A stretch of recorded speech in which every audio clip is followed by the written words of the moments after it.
BJP MP Dharmapuri Arvind Congress ప్రభుత్వం పనితీరుపై మండిపడ్డారు. ముఖ్యమంత్రికి 2 ఏళ్లైనా ఇంకా పరిపాలన మీద పట్టే రాలేదని ఎద్దేవా చేశారు.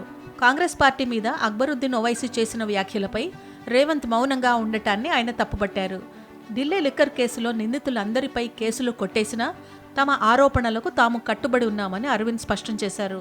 కవిత వల్ల తెలంగాణ రాజకీయాలలో వచ్చే మార్పులేమీ ఉండదని వ్యాఖ్యానించారు. లిక్కర్ కేసులో త్వరలోనే అన్ని ఆధారాలు దొరుకుతాయని, చట్టం తన పని తాను చేసుకుపోతుందని ధీమా వ్యక్తం చేశారు. యోగి ఆదిత్యనాథ్తో రేవంత్ను పోల్చడంపై అక్బరుద్దీన్ బుర్ర దొబ్బిందని సెటైర్లు వేశారు. కాంగ్రెస్ వల్ల తెలంగాణకు ఒరిగేది ఏమీ లేదని ఆయన కొట్టిపారేశారు.